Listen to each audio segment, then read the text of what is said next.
Om Swastiastu.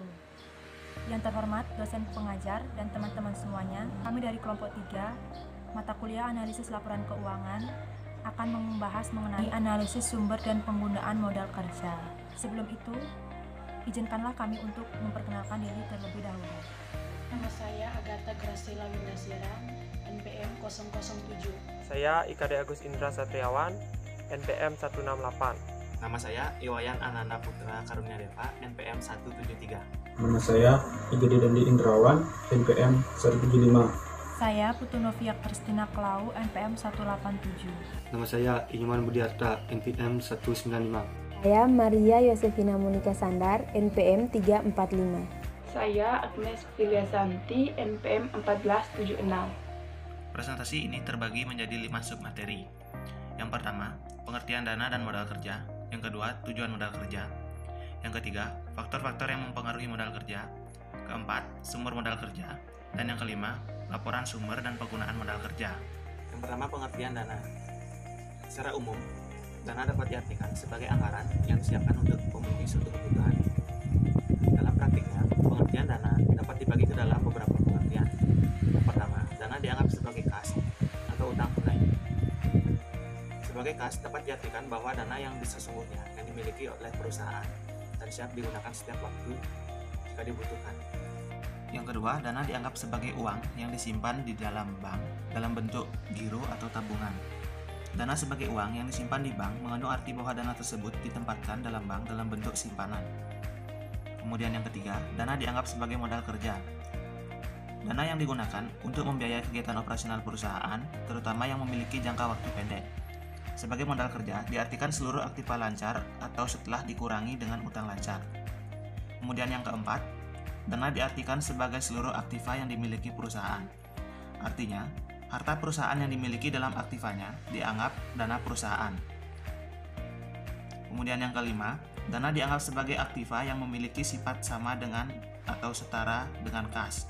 Artinya, semua aktiva yang memiliki fungsi seperti kas dapat dikatakan atau disebut sebagai dana. Saya akan melanjutkan presentasi dari teman saya. Pengertian modal kerja. Modal kerja secara mendalam terkandung dalam konsep modal kerja yang dibagi menjadi 3 macam, yaitu yang pertama konsep kuantitatif yang artinya modal kerja adalah seluruh aktiva lancar. Yang kedua konsep kualitatif yang merupakan konsep yang menitikberatkan kepada kualitas modal kerja. Yang ketiga konsep fungsional yang menekankan kepada fungsi dana yang dimiliki perusahaan dalam memperoleh laba. Dalam praktiknya secara umum, modal kerja perusahaan dibagi ke dalam 2 jenis, yaitu yang pertama modal kerja kotor, yang artinya adalah semua komponen yang ada di aktiva lancar secara keseluruhan dan sering disebut dengan modal kerja. Yang kedua modal kerja bersih, merupakan seluruh komponen aktiva lancar dikurangi dengan seluruh total kewajiban lancar atau utang jangka pendek. Saya akan melanjutkan presentasi dari teman saya mengenai tujuan manajemen modal kerja. Yaitu yang pertama, guna memenuhi kebutuhan likuiditas perusahaan. Yang kedua, dengan modal kerja yang cukup, perusahaan memiliki kemampuan untuk memenuhi kewajiban pada waktunya. Yang ketiga, memungkinkan perusahaan untuk memiliki sediaan yang cukup dalam rangka memenuhi kebutuhan pelanggannya. Yang keempat, memungkinkan perusahaan untuk memperoleh tambahan dana dari para kreditor apabila rasio keuangannya memenuhi syarat. Yang kelima, memungkinkan perusahaan memberikan syarat kredit yang menarik pelanggan dengan kemampuan yang dimilikinya.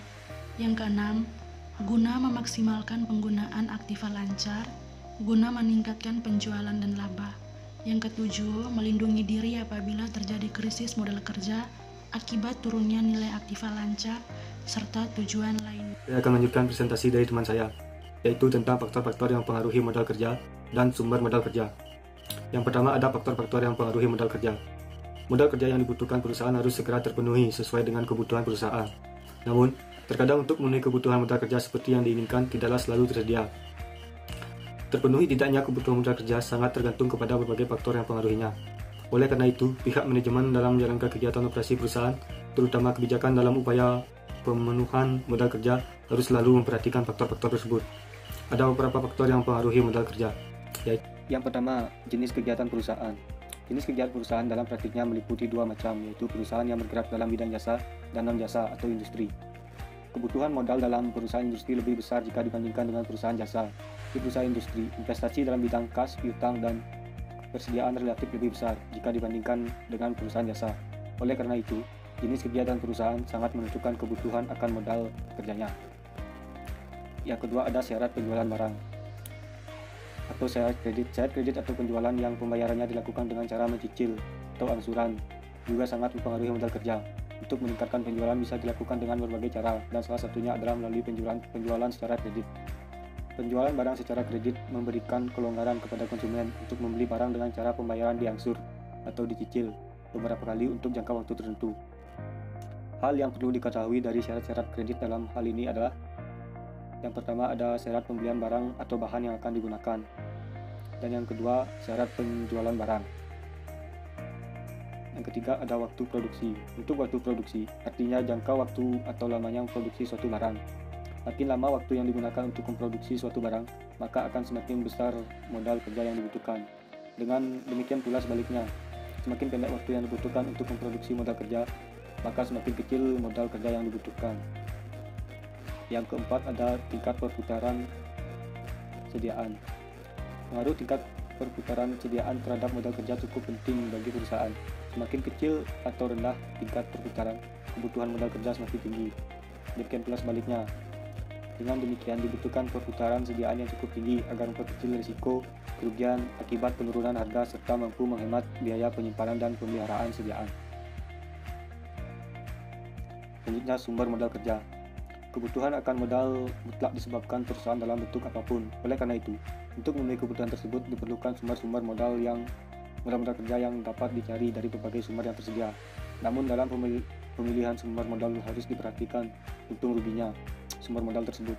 Pertimbangan ini perlu dilakukan agar tidak menjadi beban perusahaan ke depan atau akan menimbulkan masalah yang tidak diinginkan. Sumber-sumber dana modal kerja dapat diperoleh dari penurunan jumlah aktiva dan kenaikan jumlah pasiva.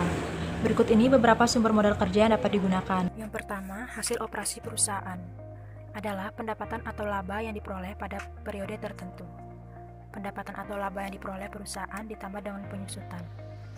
Yang kedua, ada keuntungan penjualan surat-surat berharga. Digunakan untuk keperluan modal kerja. Besarnya keuntungan adalah selisih antara harga beli dengan harga jual surat berharga tersebut. Yang ketiga, ada penjualan saham. Artinya, perusahaan melepaskan sejumlah saham yang masih dimiliki untuk dijual kembali kepada berbagai pihak. Hasil penjualan saham ini dapat digunakan sebagai modal kerja. Yang keempat, ada penjualan aktiva tetap. Yang dijual di sini adalah aktiva yang tetap, yang kurang produktif atau yang masih menganggur. Hasil penjualan ini dapat dijadikan uang kas atau piutang sebesar harga jual. Yang kelima, ada penjualan obligasi. Artinya, perusahaan mengeluarkan sejumlah obligasi untuk dijual kepada pihak lainnya. Hasil penjualan ini juga dapat dijadikan modal kerja, sekalipun hasil penjualan obligasi lebih diutamakan kepada investasi perusahaan jangka panjang. Keenam, memperoleh pinjaman. Diperoleh dari kreditor, bank atau lembaga lain, terutama pinjaman jangka pendek. Khusus untuk pinjaman jangka panjang juga dapat digunakan. Hanya saja, peruntukan pinjaman jangka panjang biasanya digunakan untuk kepentingan investasi. Yang ketujuh, ada perolehan dana hibah dari berbagai lembaga. Dapat digunakan sebagai modal kerja. Dana hibah ini biasanya tidak dikenakan beban biaya sebagaimana pinjaman dan tidak ada kewajiban pengendalian. Saya akan melanjutkan penjelasan dari teman saya tentang penggunaan modal kerja.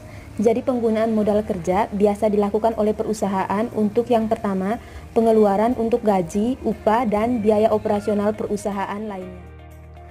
Perusahaan mengeluarkan sejumlah uang untuk membayar gaji, upah, dan biaya operasi lainnya yang digunakan untuk menunjang penjualan. Yang kedua, pengeluaran untuk membeli bahan baku atau barang dagangan adalah pada sejumlah bahan baku yang dibeli yang akan digunakan untuk proses produksi dan pembelian barang dagangan untuk dijual kembali. Yang ketiga, menutupi kerugian akibat penjualan surat berharga atau kerugian lainnya adalah pada saat perusahaan menjual surat berharga namun mengalami kerugian. Hal ini akan mengurangi modal kerja dan segera dituntut.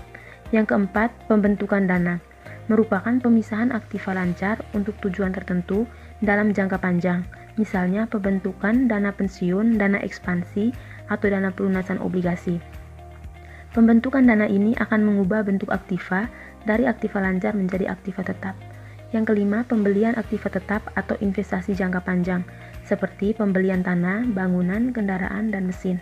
Pembelian ini akan mengakibatkan berkurangnya aktiva lancar dan timbulnya utang lancar.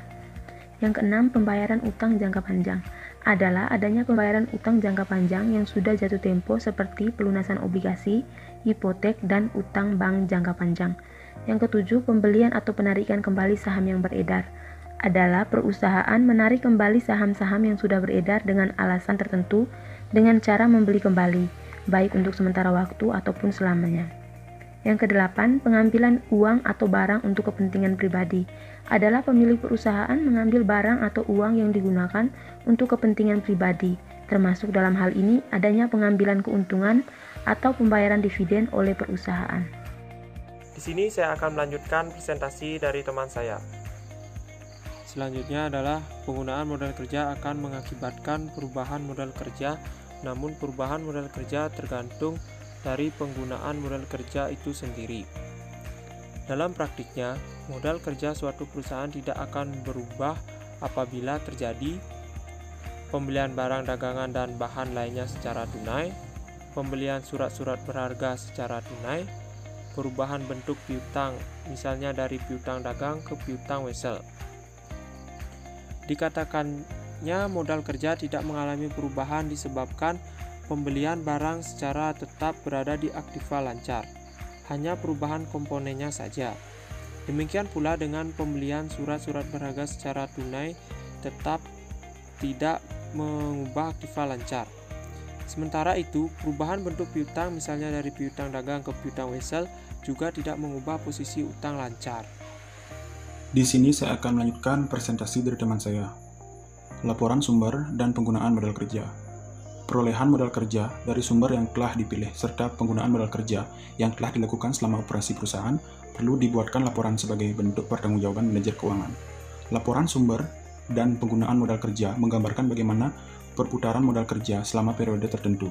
Laporan ini juga menunjukkan kinerja manajemen dalam mengelola modal kerjanya. Dalam laporan penggunaan dan sumber modal kerja akan terlihat perubahan modal kerja yang memiliki perusahaan. Laporan perubahan modal kerja disebut juga dengan Statement of Fund atau Statement of Financial Changes. Nah, dalam praktiknya, laporan perubahan modal kerja menggambarkan sebagai berikut. Yang pertama, posisi modal kerja per periode, selanjutnya perubahan modal kerja, selanjutnya komposisi modal kerja, jumlah modal kerja yang berasal dari penjualan saham, jumlah modal kerja yang berasal dari utang jangka panjang, jumlah modal kerja yang digunakan untuk aktiva tetap, jumlah aktiva tetap yang telah dijual, dan lainnya.